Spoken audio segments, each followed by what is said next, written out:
So that was our review of Tenet. I hope you liked it. I wasn't ready for that one. I mean, I really love the music in this one. But that's because I really like Ludwig. I just think that he makes fantastic soundtracks. Um, for me, I don't have anything super in depth in that. Um, I do think, while for as much as I do love the soundtrack of this movie, I do think there are moments where it is perhaps a bit too loud. That causes you to miss, I think, key elements. And I hesitate to say that that's not on purpose, uh, but it doesn't feel like it is. Like, specifically, the scene where they're traveling from point A to point like H or whatever, and they take all these different modes of transportations. They're walking, they're on the train, they're on the bus, and you're getting the bits and pieces of the plan, but there are certain pieces of that plan that you can't really hear very well because the audio is so loud surrounding what's going on. It's still clear, but it's just not mixed very well. Um, but in terms of the music, I think the music, it has this ethereal feel to it that I think helps elevate the overall tone of the movie. Um, when things are bombastic and loud, that's what you get. When things are more intimate and quiet, that's what you get. And I think Ludwig does a fantastic job of giving this almost, alien's not the right word, but it when listening to the music and how it is constructed for a movie like this, it almost feels like you are just as much traveling. Like, if you listen to the soundtrack by itself, it almost feels like you're traveling in that cyclical motion, just like you would be if you were watching the movie. I want to talk to you for a minute about the music because I actually discovered something interesting, or at least I think I discovered something interesting. At the end of the movie, the music that's playing, um, when he sang goodbye to Neil, and then he goes to see Kat. Which, by the way, Tenet, for how I feel about the movie aside, of all the Nolan movies, I think Tenet has my favorite ending. That Neil protagonist interaction is peak. But um, the music that plays, when Tenet, when the protagonist is talking with Neil, that then goes into a different kind of sound for when he's dealing with Kat. Earlier in the movie, when he meets Kat, it's kind of that theme, but the part that plays with Kat plays first, and then it goes into the part that plays when he's standing with Neil. So at parts in the movie, at least that's what it sounded like. So parts of the movie, even the music was being used to iterate this circular motion, cyclical motion, whichever one you want to go with. Like Neil's theme when he's inverted plays backwards, Mm-hmm. and which I didn't know. Somebody actually had to point that out to me. I didn't discover that. So I thought it was really great how they use music to drive their point home. During like the chase scene, you're hearing like that kind of warped rewind sound, like that womp womp womp kind of thing. So what I know you like Michael Giancarlo, however you pronounce his name, um, the composer, because he didn't work with Hans Zimmer this time around. No, that was Ludwig. Lud- Ludwig, yes. My bad. Ludwig Göransson.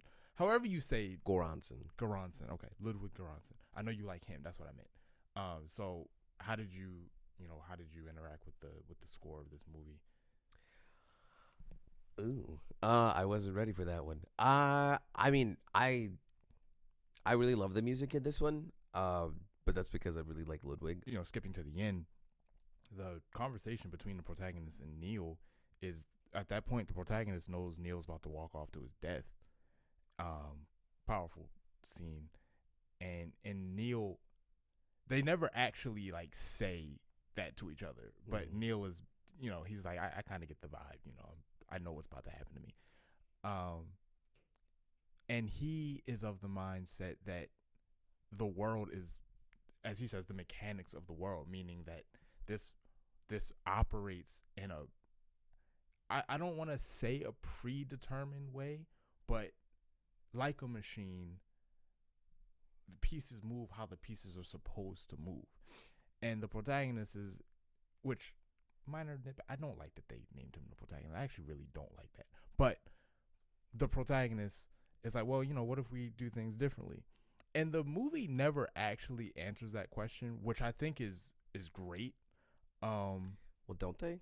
Like Neil specifically says, you can't go back and change anything. What you've done is already done. Well, that's his belief, because when the protagonist first asks him about that, he says that's unknowable. If you go back to change something, you're not present to see its effect. So he believes what's done is done. The protagonist specifically asks him, "What do you feel?" And that's how he feels about it. Which is interesting, recalling to that earlier line. You know what, I was, as you were describing that, and this actually doesn't have anything to do with the music, this thought occurred to me. This is the biggest tragedy of a movie like this, is that it comes out in a time period where people are so nitpicky, and so all the minor inconsistencies with the concept kind of get torn to shreds. Because it recalls to me the moment in the movie when the protagonist is first introduced to the idea of inversion, and he's dealing with the bullet and all that, and he's like not quite understanding the concept, and the woman basically goes, don't try to understand it, just feel it. And excuse me, if that's not the most apt quote for the entire movie, to just feel what they're trying to say, when she's talking about, when he's asking about free will, does this affect free will and everything like that, and she's like, well, that bullet wouldn't have done whatever if you hadn't done whatever. Either way you go, it is what it is. You caused it. And I think it has this like interesting question about, are you the cause of whatever, or are you just, a cog in the machine? Because when, skipping to the end, the conversation between the protagonist and Neil is, at that point, the protagonist knows Neil's about to walk off to his death. Powerful scene. Not that a movie like this can deal with absolutes, but I've always thought that, because Neil's not the only person who says it, right? Like, correct me if I'm wrong, but I think doesn't Aaron Taylor Johnson, his character, also says the same thing or something similar to it, right? Something similar, yeah. Yeah. So I've always found that to be less of what they believe and more of a definitive, oh, this is what we know, only because perhaps they have tried to change things and they realize in trying to change things, it gets them to that result anyway, right? Best example, we'll take That's So Raven, for example, right? Raven sees the vision, does what she can to try and alter the vision. The vision ends up happening anyway because her actions to try and stop the vision are what lead her to fulfilling that anyway. So it kind of feels like the movie is explaining to you that this is all a self-fulfilling prophecy. These things are going to happen no matter what. And yes, you can try and change and alter them. And maybe you even have minor instances of perhaps this thing wasn't here, but now it's here. Like Time Traveler Moves a Rock type beat or whatever. But ultimately, the definitive points will always be met no matter what, right? Like, if the protagonist and Neil both leave the desert at the same time, then how do you get to Neil's death, right? That quite literally can't happen. Don't try to understand it, just feel it. Neil has his perception of the world and the way it works, and he's not overly concerned with the logistics in that way. He's like, I don't obsess over trying to prevent this or change that or whatever, because as the movie implies to you based on the ending, and this is my reading of it, because you have to travel in real time, even inverted, for him to have met the protagonist younger, he has been inverted traveling backwards for years. You know what I mean? Like, he had to start, because when the protagonist wanted to go back to try to save Kat, the guy asked him, is like, where are you gonna find another machine a week ago? Like it has to be available in the real time, and you have to travel through the days backwards. So by implication, Neil has been doing that, which I enjoy about their relationship because it means that it implies that Neil has been progressively unlearning the protagonist. Like he's been watching him regress into the guy that he never knew. He never knew the protagonist younger. He just knew him as a mentor. And the protagonist is traveling forward, and he'll meet Neil when he's young and become that mentor. And both of them are kind of doomed to only have half of the relationship, half the story. Like that Prestige line with the two twins, and he said, we each had half a life, which was enough for us, but not for them. And it kind of calls to question, these people that live this inverted life where they work for the organization of Tenet. How do their lives operate? You know what I mean? They're constantly only getting bits and pieces, going backwards and forwards, and it's a high concept idea. I think that carries the movie so much, even if the movie doesn't exactly answer that at times. Sometimes it does, but oftentimes it just kind of leaves it open. But I think that's the strength of the movie, is when it's leaving that open for you to just think about. Like he asked about the grandfather paradox, right? And the protagonist says, well, us being here, doesn't that mean we succeed? And Neil doesn't say yes, that's what that means. He says optimistically, I'd say that's right. He's just like, it makes sense, but can't really know, so it leaves just enough open for you to be like, well, how really does it work exactly? Now, to some people, that's a flaw, because they're like, I don't understand it if I don't have all the answers. But I think that's the strength of the movie. I think that makes it interesting, because you can keep rewatching it and keep reworking it and keep trying to figure it out. I don't know. I guess I've always thought, not that a movie like this can deal with absolutes, but by that logic, that kind of makes the protagonist a very dangerous individual, because not that one should be bound by cyclical changes, but also now you gotta, like I was saying earlier, you get into the ethics of things, of can you change things? Should you change things? If it's not you, should things be changed, period? Right? Like, But should things stay as they are? If you would have to ask that ethical question either way. You know what I mean? If you're inverted and you're coming from a future that plays out, the parts that play out badly, if you sit by and do nothing, you do have to ask yourself if it's ethically right to do that. That's why I'm saying I don't think the movie really says one way or the other. It just presents the question. It feels absolute, but it's kind of like with Dr. Manhattan. Neil is going to get on the helicopter, not because he's predestined to get on the helicopter, but because he will get on the helicopter. It's not the same thing. There's one is I have no choice. The other is I know what choice I'm going to make. And it's, if he's not a robot. And so he could go another way, but he won't. But just because he won't doesn't mean he can't. But if he does, then we get nothing that we got. And then, like, it effectively begins to just unravel itself all the way to the beginning. Yes, but it won't have to, because he will. Like, that's the strength in my mind of Neil's character. Neil trusts the mechanics of the world. Yeah. He will do what he's supposed to do, not because he's obligated, but because he believes in he has faith, or he even says, call it whatever you want to call it. But what it isn't, at least I'm convinced, it's not predeterminism.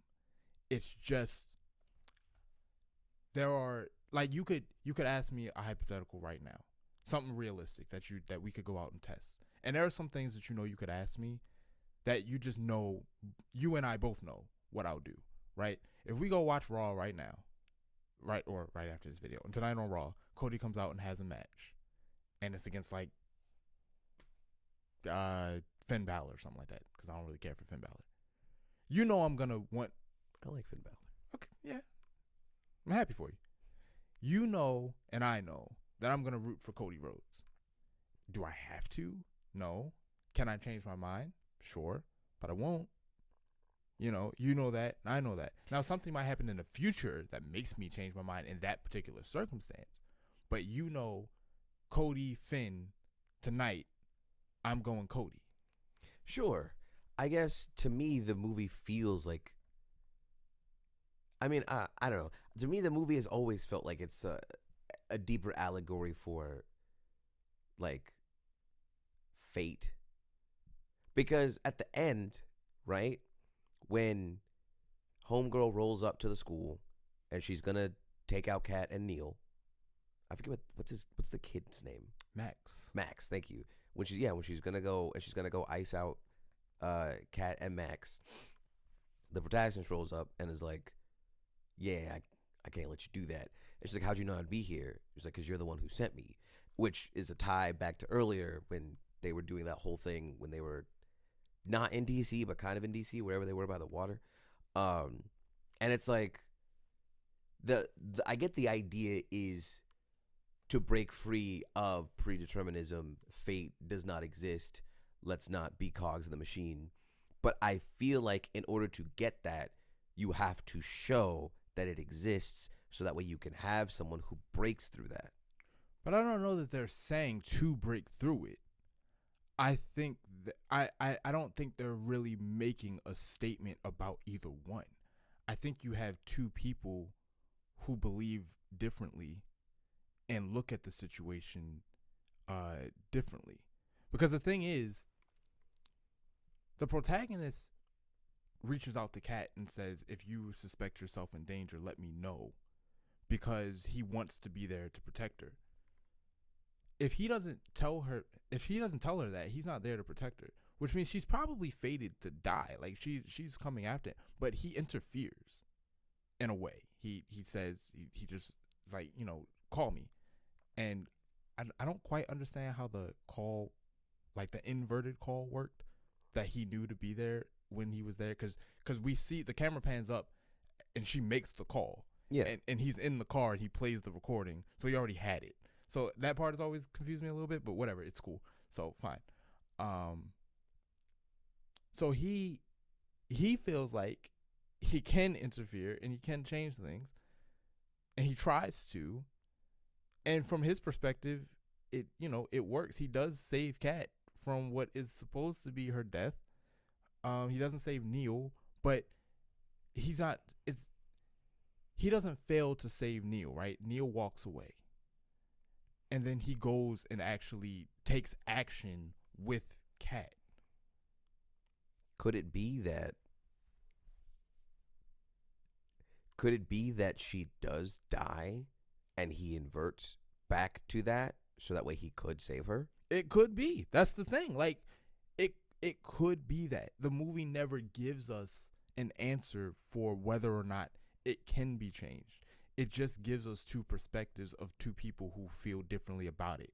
One person who feels like it can be changed, and one person who, at the very least, feels like it shouldn't be changed. Like it should just be what it's supposed to be. By that logic, that kind of makes the protagonist a very dangerous individual. What if it was supposed to be? Like, I don't think, and correct me if I'm wrong, like I said, you're bigger than this than I am. When it comes to Nolan, he doesn't really seem the ooh, shock and awe plot twist guy, right? Like, the biggest plot twist I got from him is Interstellar, when we see who the actual antagonist is. Because it's not just... That shocked you? Well, God, how old was I when Interstellar came out? I was much less, like, critically aware with movies when Interstellar came out. It was like, what, 2012? Interesting. When they said Dr. Mann, I was like, villain. Oh. No, yeah. I think the reason it shocked me is because of who played him. Fair enough. And I was like, oh, what? Because Interstellar is such a who's who of celebrity guest stars And it's like, yeah, this person's in it, and then this person's in it, and then this person makes a cameo, and then and I was like, yo, this is a star-studded cast, and they only show me Matthew McConaughey and not Jessica. Is it Jessica Chastain? Anne Hathaway. Not Anne Hathaway. Not Anne Hathaway. The redhead, the one who Murph grows up to be. I think that is Jessica Chastain. Yeah. So it's like, because we in the trailers we see adult Murph, we just don't know that it's Murph. We see Anne Hathaway. We see Homeboy, that he's in a Marvel movie, I think. The one who doesn't make it off the water planet. Yeah. He was in Hunger Games too, I believe. No, not Hunger Games. He plays Billy in The Punisher. Yeah, I've seen Punisher one time, but yes, I remember. So yeah, it's like TV show specifically. Yeah, so it's like all these faces that I recognize, and then you get to that, and it's like, oh snap, you're in this too. And then not only that, but I was like, he seems so friendly. He seems like he's actually trying to help. And then his reveal was like, oh no, actually, I'm trying to stop this because we've effectively created irreparable damage that we're not going to be able to fix. I'm going to go ahead and shut this down now because he's just given up. He's hopeless. He's lost, right? I think now that we are older, because we saw Tenet in 2020. Yeah. So like, we're older. We think a bit more critically. We understand movies, TV, media a bit better. Seeing something like that, and I don't say this to sound, I guess, offensive to the younger generation, but like, I think a younger generation would be like, oh man, and then when that scene happens, it's like, oh snap, that's her. But people who are effectively avid moviegoers and who, for better or for worse, subconsciously or unconsciously, kind of look at stuff like this, seeing something like that is like, oh yeah, I get it. That makes sense. I could have seen this coming from a mile away, which we did. Like, we were in the theater and we were both like, that's gonna be her. And that just so happens to, and I'm not trying to be like cynical or anything about it. But you can't really interrogate the protagonist in his view and not interrogate Neil in his view. They both, either they should both be questioned or neither of them should be questioned. You know what I mean? So it's a great movie. By the way, this is my theory. I think I've shared this with you before, but we're on camera, so I'm gonna share it with y'all now. So Max, the kid, Cat's kid, Max can be short for Maximilian, right? Now the movie never says that it is, but it can be.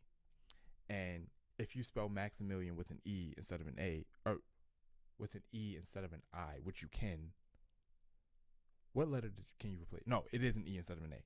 If you spell Maximilian with an E instead of an A, and both spellings are online, you can find that it has two different spellings. Then when you spell the name backwards, the last four letters spell out Neil. So I'm not saying that confirms it. I'm not saying that Max is Neil. However, Nolan doesn't just pick names random. Like, he doesn't do anything just randomly.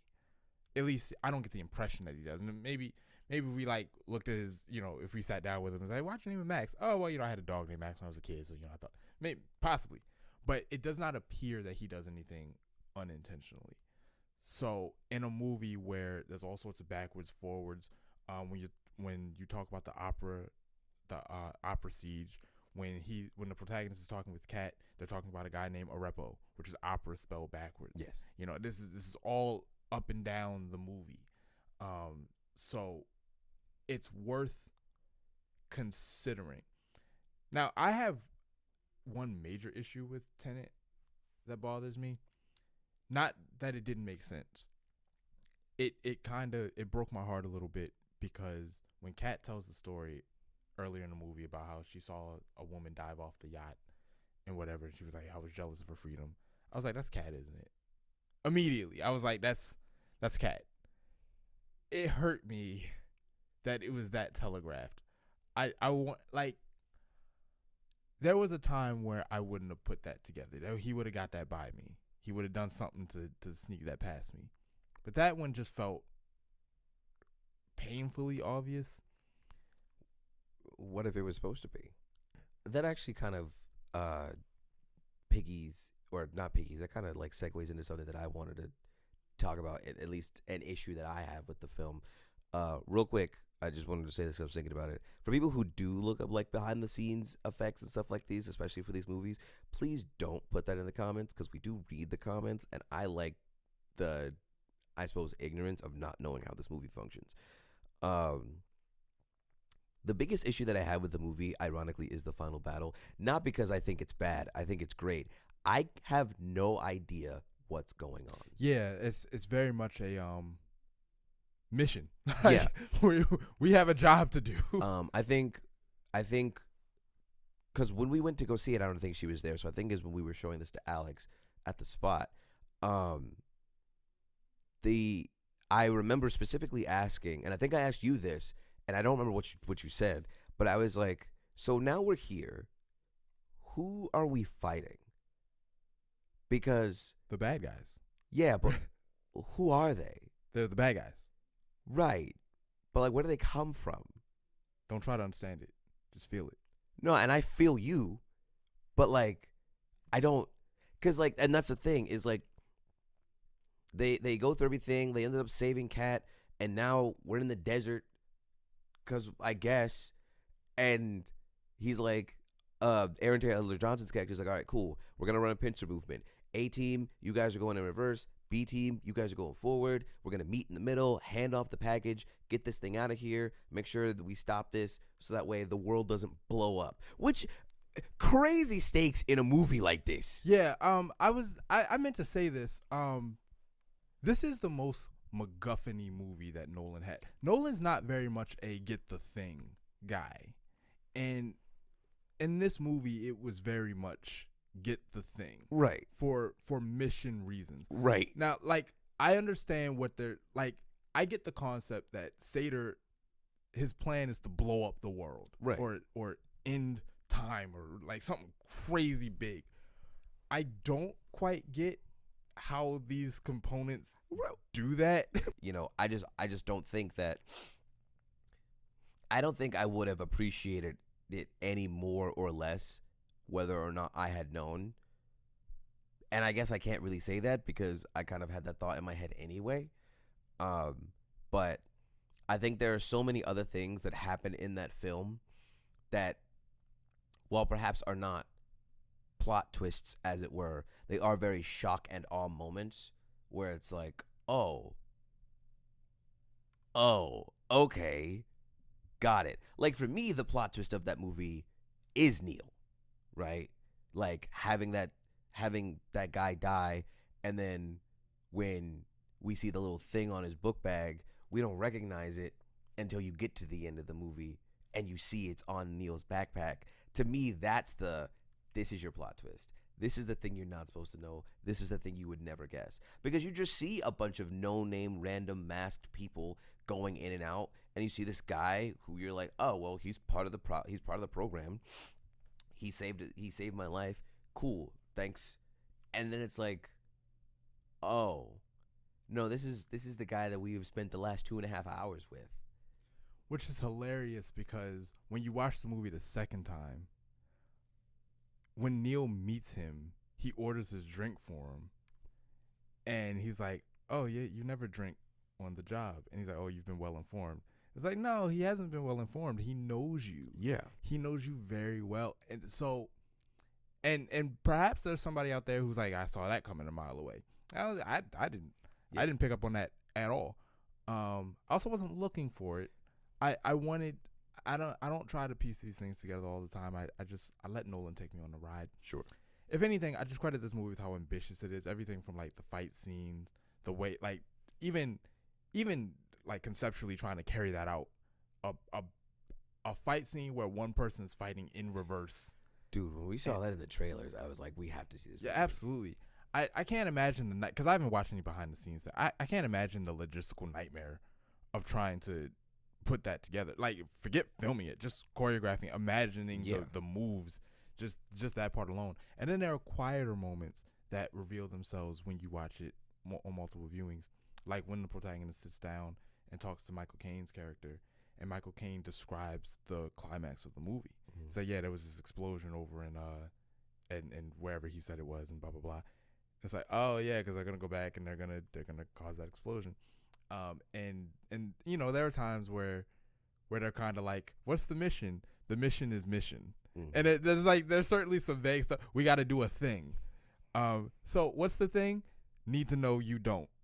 And it's like you're effectively talking to the audience. Like, just go. We've got inverted. We've got regular guys. We've got the enemy in there, and they're coming after you.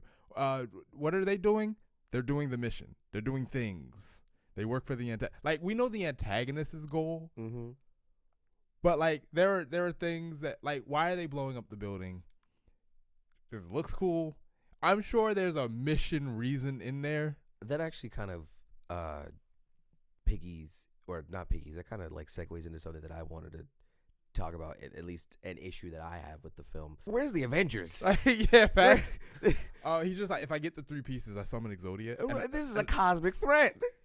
And I don't quite understand why it has the ability to do that. Now they do say that if you inverted touch your non-inverted self, you're vaporized. That's why they have to wear like the protective stuff or whatever. You can't come in contact with it. So maybe it's similar to that.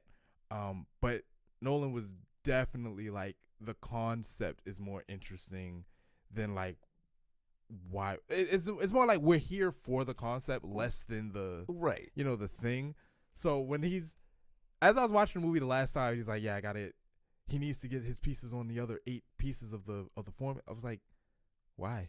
Like, I mean, I know why, because he says because it will complete the thing, so he can do the thing. Right. But why does that do the thing? And like, are we to assume, because he's nowhere near the final battle, mind you. He's like in Venice, and they're in Saudi Arabia.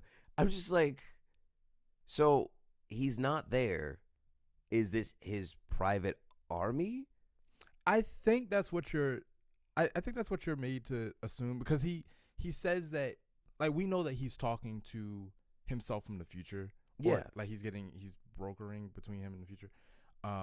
So he can carry out whatever. So he's rich through that method. So I imagine that he has paid off a private army. But he's just the most bad guy of Nolan's movies too. Like, the guy's just the villain, and he beats women. That's how you know he's a bad guy. Yeah, he does that. But he just wants to nuke the world, which is, it's a little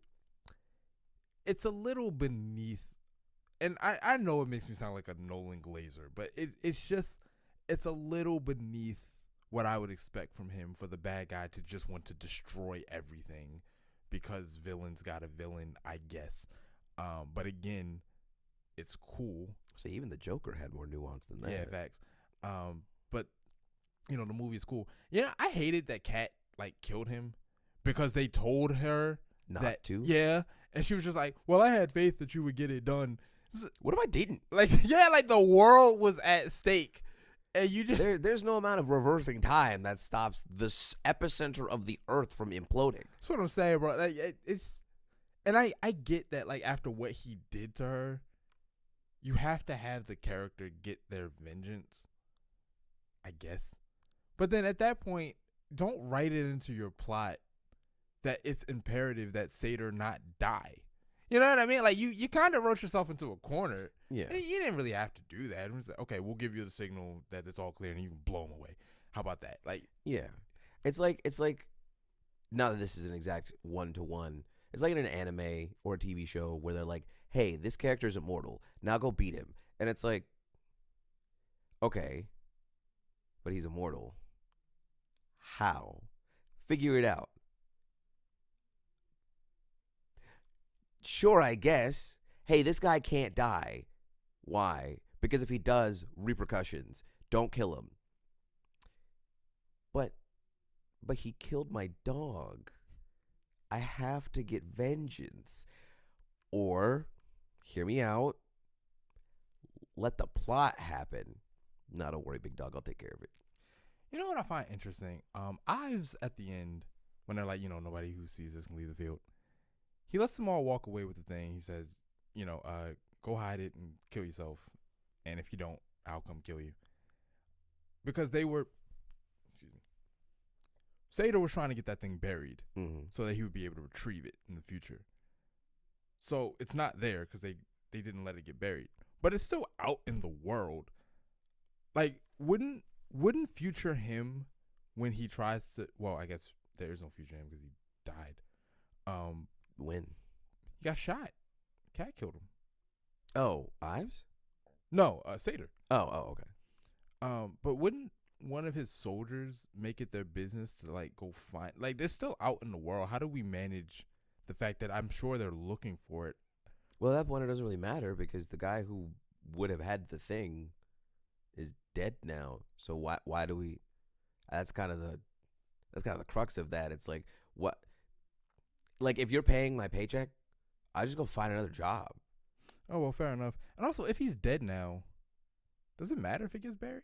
No, probably not. Like, who finds it? Who unearths it? Well, I mean, I guess that's the issue when you're like an international like spy organization, is you can't let these things fall into the wrong hands. So while we have stopped this one threat, we have to mitigate another one just in case. So we do need to bury this so that way nobody else can find it. I've had a strange relationship with this movie because the first time I saw it, I loved it, and on subsequent viewings, I'm like, I still really like it. I don't know that I love it. It's not his weakest work, I don't think, but I do think it's the concept that seems it's his weakest exploration of a original concept. It doesn't seem like he has this idea as polished as like an Inception or Memento. I don't know if you've seen Memento. On the list. Gotcha. I don't really want to credit him with prestige in that way because he adapted that from a book. So that's, I mean, his Nolanisms are in there, but you know that wasn't his concept. Interstellar was him though. So I think that of all the movies that's like him and his imagination, I do think this one suffers from, it's just not as locked and loaded as the other concepts are. That being said, I think this one is heavily carried by the rule of cool. And if it's a cool movie to watch, I'm going to enjoy my time with it. And watching people fight in reverse, and that was sick, man. Yeah, like bullets going back into the way he used the concept. I'm willing to forgive all of the like inconsistencies that are noticeable, and probably a bunch that I don't have a physics degree to realize aren't noticeable. I'm willing to forgive all of it because it's just a fun ride, you know. Yeah. I don't really know where to start with this. For me, I really enjoy the movie just because, ironically, I actually don't really have an issue understanding the film, but I guess that's because I take the film for what it gives me, and go like with a movie like this. It didn't take me, like Inception took me 2 watches, right? I watched it the first time and I didn't get all the way through it, so then I rewatched it the second time and I was like, okay, cool, I get it. But I watched this movie from start to finish when we first saw it, and I was like, yeah, I understand that. So conceptually, for me, I think it's done well. I really like it because I like kind of like time shift paradigm, that kind of stuff. I think this movie plays a lot with the moral implications of time travel. Not unlike other stuff he's done that relates to time travel, specifically like Interstellar or whatever. But you know, just like how dangerous doing something like this can be, especially when it effectively you can be meeting somebody at the end of their life, but for you it's the beginning, and kind of like just the concept of, oh, okay, I guess in a way this movie really helps you understand how people get from point A to point B with their character, in a way that most other movies don't. But that's because the movie goes out of its way to say this is the beginning, this is the end, or is it question mark? Well, you'll find out, because at the end of the day, the allegory for the movie is it's all just a giant pincer movement. Like, they do that in the movie, but that's also just what the movie is.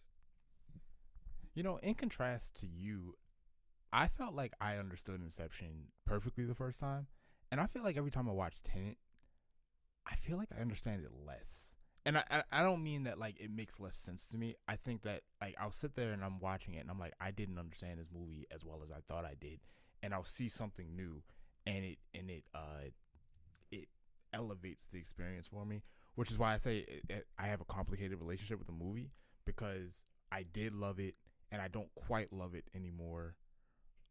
But when I just recently rewatched it, preparing for this review, I liked it more than the time I did before when I watched it. Because I've seen this movie I might have seen this movie like 9 times. Mm. And for a while, it was giving me diminishing returns. I'm like, all right, cool. And then for some reason, this time, it went up. Like, it bumped up in experience. Now, to give this a bit of a guided sort of approach, because our lovely patron requested that we go in depth with this film. So I want to... We don't actually have a Patreon. Don't confuse them. I'm not a Patreon, a patron. Yeah. An individual guy. So Patreon users are called patrons. I see. But they didn't invent that word. So No, I got that. I'm just saying don't confuse the people. Gotcha. Okay. Yes, we do not have a Patreon, but we'll take your donations. Anyway, since you requested a real in-depth, I'm going to do the best I can to give you that. So we're here to review Tenet today. This was specially requested. I don't name drop in the videos who asked us to do certain things, because I don't know how people are with their, if they want to be known or whatever. If you want to credit yourself, you can let me know, and I'll tell everybody, who asked us to do this. Or you could just like, comment, and subscribe. You could also do that. Actually, he does comment and subscribe. Oh, so wonderful. Well, he did subscribe and he does comment. Wonderful, so, wonderful. Yeah. It's just we have to do that so that way the algorithm knows that we're actively trying. Word. All right, so Tenet is Christopher Nolan movie. We are both Christopher Nolan fans. He would classify me as a bigger fan of Christopher Nolan than he is. He would also classify himself as a bigger fan of this movie than I am. So that's interesting. I've had a strange relationship with this movie. Speaking for myself, you need more polished minds than mine to really get that, shot for shot, artistic, like real takedown of the film. That's not realistically, and maybe we could do this at some point if we make a Patreon. I think what would be fun would be doing some sort of like side-by-side commentary, watching a movie, and then put us like in the little corner down there, and then as the movie's going on, we talk about it, and we kind of explain things as we go. Oh, you know what we should do that for? We should do that for Tenet. We should watch and review Tenet.